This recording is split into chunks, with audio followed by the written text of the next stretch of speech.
Le goût d'entreprendre. Une émission proposée par Doris Pradal. Bonjour à tous et bienvenue dans Le goût d'entreprendre. Les entreprises se mobilisent pour notre planète. Le 16 octobre, c'est la journée mondiale de l'alimentation et la journée nationale de lutte contre le gaspillage. Florence Flies de l'entreprise Proportion est déjà sur le terrain depuis longtemps, vous allez l'entendre. Elle accompagne les collectivités dans la chasse au gaspillage. On jette trop. 29 kilos de nourriture partent à la poubelle chaque année. Nous pourrions économiser quelque chose comme 150 € en gaspillant moins. Alors on en parle une fois par an, mais ce n'est pas assez. Le 16 octobre, c'est la journée nationale de lutte contre le gaspillage. Bonjour Florence Flies. Bonjour Doris. Vous n'attendez pas Florence, cette unique journée annuelle pour agir. Vous avez fondé Proportion en 2017. Avec quelle envie Florence ? Avec l'envie de permettre aux citoyens d'agir simplement en réduisant au quotidien le gaspillage alimentaire ou les déchets. C'est-à-dire qu'on a tous un pouvoir qu'on ne se rend même pas compte, mais qui a un impact très très important au niveau planète, au niveau qui va très très loin. Et donc j'avais très très envie de mettre l'humain et de mettre le citoyen au cœur de mon projet. Alors quel est votre parcours ? Vous êtes une écolo convaincue ? Alors, mon projet, il est assez hétéroclite, on va dire. J'ai travaillé pendant 15 ans dans l'industrie pharmaceutique, sur Paris, sur le Cantal, l'Aveyron, ou sur Toulouse, l'Ariège, le Gers. Et puis, en fait, j'étais déjà énormément en contact avec les personnes, que ce soit les médecins que je voyais ou dans les salles d'attente, où on était beaucoup sur l'écoute, sur la discussion. Mais malgré tout, un beau jour, j'avais 26 ans, j'étais avec ma petite sacoche à Paris, en bas des buttes de Chaumont, mes petites chaussures, ma petite tailleur. Et j'allais voir un médecin, et là, je croise un homme qui avait... Moi, j'avais 26 ans, lui devait avoir 45 ans, en costume, plutôt propre, bien sur lui, mais il avait un sac de couchage dans son sac à dos. Et là, j'ai eu un choc terrible. Ouais. C'était l'inégalité sociale qu'il pouvait y avoir. Moi, 26 ans, tout parfait dans ma vie. Et ce monsieur qui manquait sûrement d'un lieu pour vivre, d'un métier ou de liens sociaux. Enfin bon. Donc ça m'a choquée. Et à partir de là, j'ai décidé que je voulais changer ma vie professionnelle pour être plus utile. Ça a mis beaucoup d'années, beaucoup de temps. Mais en tout cas, j'y suis parvenue et j'en suis ravie. C'est-à-dire qu'aujourd'hui, ma vie est un engagement politique. Ah oui, d'accord. Je peux le dire. Pour la planète. Pour la planète et pour nous, les humains... également, quoi. Puisqu'on on peut pas parler de planète aujourd'hui sans humains, ça n'a pas d'intérêt. Bien sûr, bien sûr. Alors, parce que quand vous parlez d'engagement politique, ça n'est pas une couleur politique, on est d'accord ? Non, c'est vraiment ma manière de vivre et ma manière de vouloir accompagner les gens dans un changement positif pour eux et positif pour la planète. Alors, vous avez fondé Proportion. Oui. Donc, c'est une association. Oui, j'ai choisi en fait ce statut. Ça me semblait plus simple et plus proche de l'humain. On n'était pas sur un côté société avec une hiérarchie qui est descendante, avec un pouvoir descendant. Enfin, c'était un peu l'image que j'avais par rapport à l'industrie pharmaceutique dans laquelle j'avais passé 15 ans. Est-ce que vous ne vouliez plus ? Non, j'avais plus envie de ce système-là. J'étais plus sur une envie de participatif, de partage et de collectif. D'accord. Où les idées, elles viennent de plusieurs personnes et à partir de là, on construit. Déjà l'entreprise de demain, en fait, ou d'aujourd'hui. C'est ça, oui. Oui, tout à fait. Mais on est de plus en plus nombreux, en fait. Exactement. Ouais. À créer ce genre d'entreprise. Ou des scopes, ou des entreprises éclatées, tout à fait. Alors, aujourd'hui, Florence, donc, vous intervenez auprès de collectivités, de particuliers aussi. Qu'est-ce que vous allez leur dire ? Arrêtez de jeter, ne gaspillez plus ? Non, on ne prend pas le sujet de ce côté-là parce que ça n'a aucun sens et puis ça n'aidera personne. On ne stigmatise strictement aucune entreprise, aucune personne, aucune collectivité. Par contre, c'est un fait, le gaspillage, il est là. On le voit tous les jours, mais il est insidieux et des fois, on ne se rend pas compte que des petits gestes qu'on pourrait faire nous-mêmes pourraient le réduire et avoir un impact bien plus important qu'à notre propre échelle ou notre propre porte-monnaie. Donc nous, en fait, on travaille essentiellement avec des restaurations collectives, parce que moi, ce qui m'intéressait, c'était de pouvoir accompagner le plus grand nombre dans ce changement Et ensuite, donc d'où les collectivités, parce que si on est dans le scolaire, on est en lien avec la région pour les lycées, avec le département pour les collèges et les mairies pour les écoles primaires. Mais également, c'est vrai qu'on travaille avec le citoyen, enfin en tout cas les personnes, les foyers, sur des événements grand public, où là on peut leur apporter des solutions ou des envies de changer et leur donner l'envie, le plaisir et du sens et de la valeur. En fait, c'est ce que recherche tout le monde, quel que soit l'âge, quel que soit le sexe, c'est retrouver du sens et de la valeur dans ce qu'on fait et dans notre manière de vivre. Et des fois, il suffit d'un petit déclic de quelqu'un qui va montrer, dire, pour que ça émerge. Voilà. Et ça y est, c'est parti. Et que ça éclaire des choses. Voilà. Parce que je n'invente rien. Et je veux dire, il n'y a strictement rien de scientifique dans la réduction du gaspillage alimentaire. C'est que du bon sens. Mais finalement, de leur montrer, de dire, tiens, regardez, quand on fait ça, regardez tout l'impact qu'il y a derrière et tout ce que ça génère, ça redonne du sens. Et là, ils adhèrent, quel que soit l'âge et quel que soit le sexe de la personne. Et c'est là où dans ce sens-là où on a envie d'intervenir et où on intervient, que ce soit en restauration collective, que ce soit en restauration traditionnelle, c'est un peu plus difficile, mais on agit aussi, ou chez l'individu. Parce que vous avez de beaux exemples de réussite. La restauration collective, elle est souvent montrée du doigt. Hein. On dit que dans les cantines, voilà, on est obligé de gaspiller, mais non, c'est pas vrai. Vous avez réussi quelque chose de plutôt pas mal à Tournefeuille. Oui, au collège Tournefeuille, le collège Pierre-Labitrie. On a réussi, donc c'est un collège qui a à peu près 880 élèves, et on a réussi à réduire le gaspillage alimentaire en un an de 7,5 tonnes. Ah oui, c'est pas rien. Voilà, c'est-à-dire qu'à la base, il y avait 13 tonnes de gaspillage. C'est lorsque nous avons fait un diagnostic, on fait un diagnostic caractérisé, très poussé, avec une analyse très fine derrière pour connaître toutes les causes et tous les leviers que nous pourrions utiliser pour le réduire, ce gaspillage. Et du coup, grâce à ce diagnostic, nous avons réussi à trouver les postes où il y avait le plus de gaspillage et là où c'était le plus facile pour travailler. Mais quand on travaille avec effectivement les consommateurs et avec les professionnels, ceux qui servent derrière ou ceux qui préparent à manger. Mais on ne peut pas réussir de tels résultats comme nous avons eu une réduction de 7,5 tonnes de gaspillage, c'est-à-dire on a réduit à peu près de 57% le gaspillage total, sans une volonté réelle de l'établissement et du coup de la direction. Ce qui est un petit peu dommage malgré tout, parce que du coup on repart sur un pouvoir descendant, ça part d'en haut et ça descend vers le bas. Il faudrait que ce soit l'inverse en fait. Alors, pour l'instant, tant pis, c'est pas grave. Ouais. Si jamais on n'avait pas la volonté de la direction de l'établissement, on n'arriverait jamais à ce résultat-là. Parce qu'on demande des efforts et on est sur du changement. Le changement, ça fait peur à tout le monde et ça bouleverse les habitudes, ça bouleverse l'organisation. Donc il faut qu'on ait un aval. Les élèves, les consommateurs, en tout cas, eux, ils réagissent très très bien, même si j'avais pas l'aval de la direction. À partir du moment où je leur montre que ça a du sens, eux, ils marchent, ils adhèrent. Par contre, je ne peux pas réduire ce gaspillage si je n'ai pas les professionnels, les adultes, qui servent derrière et qui se mettent à changer leurs pratiques. Et là, c'est un peu plus difficile. Et du coup, il me faut absolument l'aval de la direction pour qu'eux disent « Ok, on est obligé de changer ».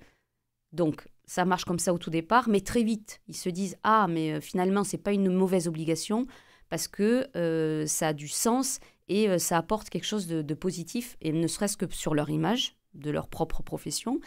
Également, on fait très, très attention à ne pas leur rajouter du travail, mais essayer de réduire la pénibilité et de faciliter leur quotidien. Qu'est-ce que vous avez mis en place, par exemple? Vous avez pu agir sur les entrées? Alors, on a agi sur les entrées. En fait, il y avait des coupelles, c'est-à-dire que les consommateurs arrivaient, et il y avait des coupelles pré-remplies d'entrées avec plusieurs choix. Et c'est toujours la première chose. Voilà, et on va se servir. Sans se poser des questions, tout le monde passe avec son plateau et prend une coupelle d'entrée. Et on se retrouve à la fin, 80% des entrées sont jetées.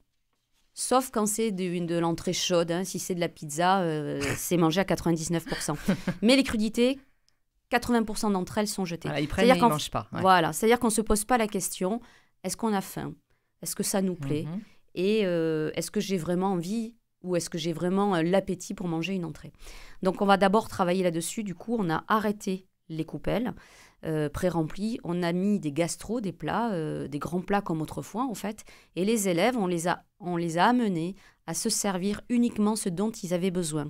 Alors que ce soit au niveau de leur faim, de leur appétit, et puis surtout aussi au niveau de leur gourmandise. Je suis très gourmande et il faut qu'on trouve du plaisir dans ce qu'on mange.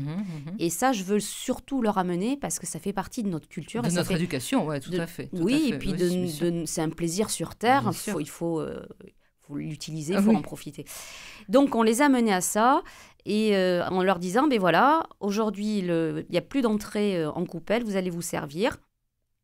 Avez-vous lu le menu? Qu'est-ce qu'il y a à manger? Est-ce que ça vous donne envie? Est-ce que vous avez faim? Est-ce que vous avez pris un petit déjeuner le matin? Comment vous vous sentez au niveau de votre appétit?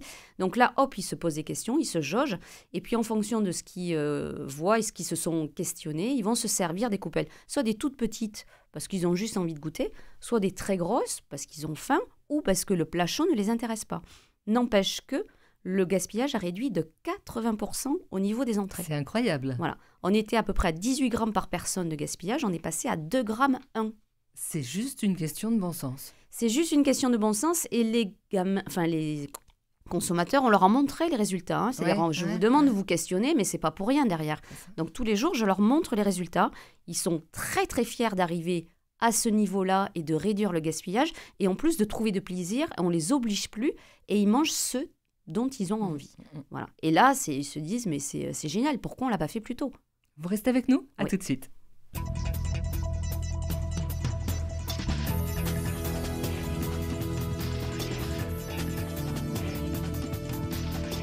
Le goût d'entreprendre, Doris Pradal. Nous sommes en train de trouver des solutions pour lutter contre le gaspillage alimentaire qui est un véritable fléau à la fois en France mais également dans le monde puisqu'on jette en moyenne une trentaine de kilos de nourriture chez nous en France chaque année. C'est beaucoup trop. Florence Flies de l'association Proportion est notre invitée et Jean-Marc Fontaine vient de nous rejoindre. Vous êtes en ligne avec nous, Jean-Marc, un de nos référents. Bonjour Doris. Bonjour Jean-Marc.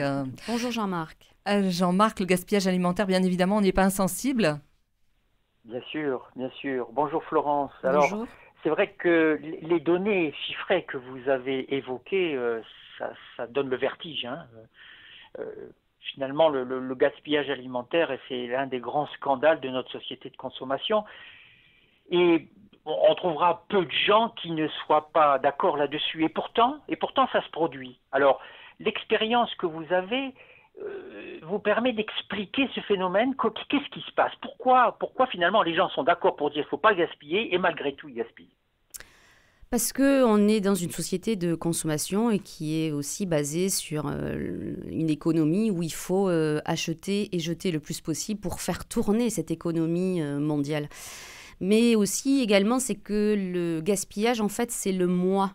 Et c'est très sensible. Les personnes voient le gaspillage chez les autres, mais ne veulent pas le voir chez eux parce qu'ils ne veulent pas l'admettre. C'est très, très compliqué. Donc, les personnes disent systématiquement « Ah oui, mais moi, je gaspille pas » et puis ils me donnent des exemples de ce qu'ils font. Et qui font d'ailleurs très très bien, ils mentent pas. Hein. Mais sur d'autres côtés, évidemment, il y a du gaspillage parce qu'on est entre 25 et 30 kilos de gaspillage par personne et par an. Et c'est là où c'est compliqué, c'est qu'en fait, il faut amener cette problématique, mais sans culpabiliser la personne et lui amener juste des solutions. C'est-à-dire qu'à un moment donné, je vais partir de la solution pour leur dire, ben voilà, l'idéal, si on pouvait faire ça, donc se faire une liste de courses, comme quoi c'est vraiment très bête, hein, de réduire le gaspillage alimentaire, c'est pas grand-chose. Hein. Tout le monde est capable de le faire, mais c'est des réflexes que nous avons oubliés.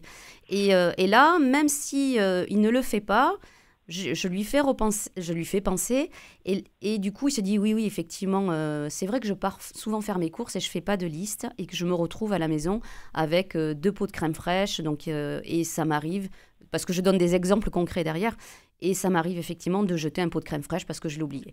Donc voilà. Ce qui veut dire que finalement la lutte contre le gaspillage va de pair avec une autre manière de consommer. Complètement. Et ce travail-là, vous l'accomplissez aussi sur, je dirais, sortir un peu de cette consommation à outrance à laquelle le système nous pousse inévitablement. Oui, et puis surtout remettre de la valeur dans ce que nous achetons et pourquoi nous l'achetons. Quand on est à la maison, effectivement, je veux dire, il faut que lorsqu'on va faire ses courses, on va acheter, mais pourquoi on achète tous ces aliments, que ce soit cette viande, ce poisson, ces laitages? Préparons à l'avance nos menus et sachant ce qu'on va préparer et qu'est-ce qu'on a envie de manger et trouver du plaisir et à combien on va être à table autour pour partager, j'en sais rien, un pot-au-feu ou une lasagne. Donc c'est important de se poser des questions et non pas d'être dans un achat pas compulsif, mais un achat non réfléchi par habitude parce qu'on on achète pour se nourrir. Il faut arrêter. On n'est pas là que pour se nourrir, on est là pour prendre du plaisir et on est là pour réfléchir à ce qu'on va manger et pourquoi on va le manger. Et en restauration collective, ce qui m'intéresse aussi énormément, c'est que lorsqu'on réduit le gaspillage alimentaire, on fait des économies énormes. Hein. Je veux dire, au collège, ça tourne au-dessus des 20 000 euros par an d'économies sur le gaspillage alimentaire. Alors évidemment, il est hors de question de réduire cette enveloppe sur la restauration. Par contre, il faut la réinvestir. Il faut la réinvestir dans de la qualité. Du coup, les professionnels qui vont préparer à manger vont y trouver plus de plaisir et plus de sens à ce qu'ils vont préparer pour les gamins.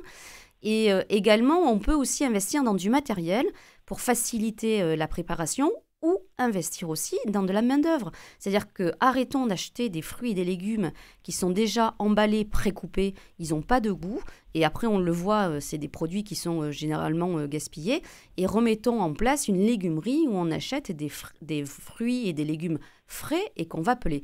Ça demande la main-d'œuvre, du coup on a fait des économies de 20 000 euros, franchement avec cet argent-là, on peut payer une personne qui va venir travailler.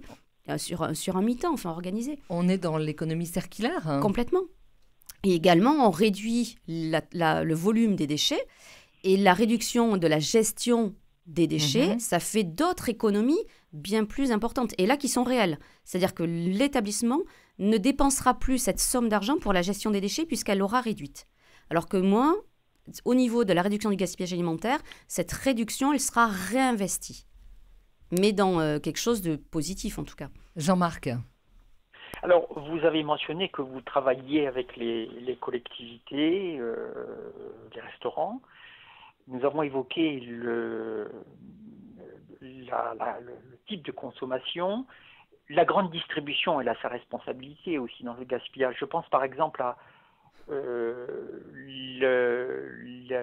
dirais l'emprise des dates de péremption. Est-ce que vous avez commencé à mener des projets avec la grande distribution aussi pour limiter ce gaspillage? Non, je n'ai pas commencé à travailler avec la grande distribution, mais en travaillant déjà avec les citoyens et les foyers, notamment sur les dates de péremption, il faut qu'ils apprennent à faire la différence entre une DLC et une DDM. La DLC, c'est la date limite de consommation, c'est-à-dire qu'au-delà de cette date, il ne faut pas consommer le produit. Ça concerne le produit, la viande, le poisson et les laitages. Sachant que dans les laitages, un yaourt peut être mangé 3 semaines après cette date de péremption si jamais il a été conservé dans de bonnes conditions. Alors que la viande, on est d'accord, 3 semaines après, c'est sûr, elle n'est pas bonne. Donc, et les DDM, date de durabilité minimale, c'est une date où, en fait, l'industrie agroalimentaire dit « moi, j'assure le croquant, j'assure mon produit avec toute sa richesse en sels minéraux ou en vitamines jusqu'à cette date, mais mon produit n'est pas dangereux, peut être mangé au-delà de cette date pendant plusieurs mois. » Le problème est que les gens ne connaissent pas la différence entre ces deux dates. Et en fait, ils ont une peur, c'est tout le monde. Tout à fait. Ah, mais vraiment, ils n'arrivent pas à se raisonner. Ils ont peur avec. À partir du moment où il y a une date, elle est dépassée, on jette. Le riz ou les pâtes, si la date ne rend pas le produit impropre et dangereux pour le consommer. Donc, on apprend comme ça. Maintenant, ça, c'est les lobbies de l'agroalimentaire qui veulent mettre absolument ces dates parce que ça rentre dans le schéma économique de consommation et de jeter. Si on prend par exemple une chaîne de yaourts, les mêmes yaourts qui sortent de la même chaîne, s'ils sont en métropole ou qui partent dans nos dom-toms, n'auront pas la même date de péremption. Mais il s'agira des mêmes yaourts. Et il s'agira exactement des mêmes yaourts. Donc on voit bien qu'il y a là-dessus un mensonge délibéré pour pouvoir pousser à la consommation et pousser au fait de jeter pour faire marcher l'économie. Est-ce que la loi Garot, justement, va pouvoir changer peut-être un petit peu les choses pour la grande distribution, hein? La loi Garot, c'est cette loi-là qui a été votée en 2016 Oui. pour lutter contre le gaspillage, et avec des intentions qui doivent arriver pour 2025. Alors évidemment que la loi Garot va modifier, va améliorer ces situations de gaspillage à grande échelle. À grande échelle. Alors dans la grande distribution, déjà, il y a un grand pas qui a été fait. Il y a quelques années, ne serait-ce qu'il y a 10 ans, les aliments, les denrées où la date était dépassée, elles étaient détruites. On mettait de l'eau de Javel dedans pour éviter que quelqu'un les utilise. Maintenant, c'est terminé, c'est interdit. Ils n'ont plus le droit de le faire. Ce qui veut dire que des gens qui sont dans la nécessité, ou pas d'ailleurs, parce qu'il y a des gens qui vont faire des poubelles parce qu'il y a des produits qui sont très très bons et, pour se servir, des magrets de canard par exemple. Je veux dire, la date elle est dépassée, mais on peut le récupérer le jour même et on peut le manger et on n'aura pas de souci pour notre propre santé. Donc des gens récupèrent cette nourriture et là déjà c'est un effort très important où on ne détruit plus de la nourriture qui est consommable. Complètement. Donc ça, c'est une première chose. Ensuite, ils mettent en place dans la grande distribution où quelques jours avant la date de péremption, ils baissent le prix. C'est aussi un effort et il faut le reconnaître. Certains jouent le jeu, effectivement. La plupart maintenant, de plus en plus. Il faut le dire. Et voilà, et maintenant c'est aux consommateurs d'agir et d'aller vers ces produits-là. On peut acheter une viande et après, ce qui compte, c'est la conservation. Si la viande, elle va être périmée le lendemain et qu'on n'est pas sûr de la manger le jour même, eh bien, on a la chance aujourd'hui d'avoir tous des congélateurs. Donc ce produit, on va le congeler et on peut le maintenir et le garder pendant plusieurs mois. Donc la date de péremption, elle n'existe plus à partir du moment où on est au congélateur. Oui, il est congelé, tout à fait. Donc ça, c'est important à dire. Je voulais dire, juste pour la DDM, j'ai oublié de rappeler, tous les produits secs, toutes les boîtes de conserve et tous les produits que nous achetons congelés ont des dates de durabilité minimale. C'est-à-dire qu'au-delà de cette date, on peut consommer. Je pense au steak haché congelé que nous achetons en grande distribution. La date, on peut le manger plusieurs mois après. Ce n'est pas considéré comme de la viande fraîche. Voilà, ça c'est important parce que c'est là où on voit énormément de gaspillage. Jean-Marc, une autre question, Oui. peut-être on pourrait parler aussi de la journée du 16 octobre. On va y revenir dans un instant avec Florence sur tout ce que vous organisez, place du Capitole à Toulouse, par exemple. Jean-Marc ? Oui, la crise sanitaire que nous vivons a malheureusement pour conséquence un appauvrissement de beaucoup de nos concitoyens. Pensez-vous que cette situation peut être propice à une prise de conscience de plus grande ampleur sur le fait que l'abondance n'est plus acquise et que un peu plus de frugalité et de partage sont indispensables? Alors oui, moi je pense qu'il faut remettre cela au centre de la table et la frugalité, enfin le partage, la frugalité pas forcément, mais en tout cas il faut arrêter de vouloir être dans l'abondance systématique pour jeter derrière. Malheureusement, on voit des foyers avec peu de moyens et ça fait partie de leur plaisir, cette abondance et cet achat où ils ont des caddies qui débordent. Et malheureusement, c'est ça, c'est qu'ils trouvent leur plaisir là-dedans, dans l'achat. Et là, c'est là où il faut travailler avec eux en disant non.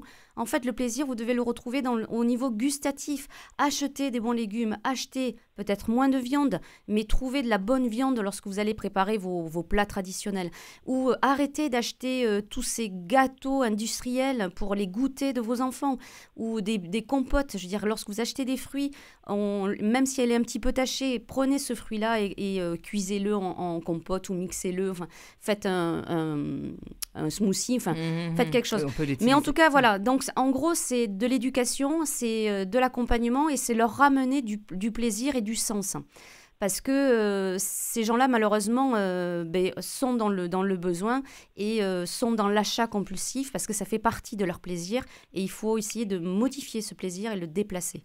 On va faire le lien justement avec ce que vous proposez le 16 octobre, donc sur cette journée nationale de lutte contre le gaspillage. Vous serez, si vous êtes sur Toulouse, vous serez place du Capitole où vous allez proposer des ateliers anti-gaspi, des solutions, voilà, pour cuisiner autrement. Alors, on sera juste derrière la place du Capitole. Voilà, c'est au square Charles de Gaulle. D'accord. Donc au donjon. Et du coup, c'est la journée mondiale de l'alimentation. et Journée nationale du gaspillage alimentaire. Et là, on va donner du sens et du concret sur comment réduire le gaspillage à la maison avec des ateliers, avec des ateliers confiture, des ateliers pickles, des ateliers de lactofermentation. Qu'est-ce que c'est, comment on le fait. Et puis une disco soupe où on va prendre des légumes pour faire une soupe avec des légumes qui allaient être jetés de la grande distribution et des fruits aussi pour faire des smoothies, pareil, des fruits qui allaient être jetés et pourtant qu'on peut consommer et on peut se régaler avec. Merci beaucoup Florence de l'association Proportion. On vous retrouve facilement sur Internet. Merci à vous Jean-Marc Fontaine. Merci. Retrouvez cette émission en podcast sur notre site internet radioprésence.com.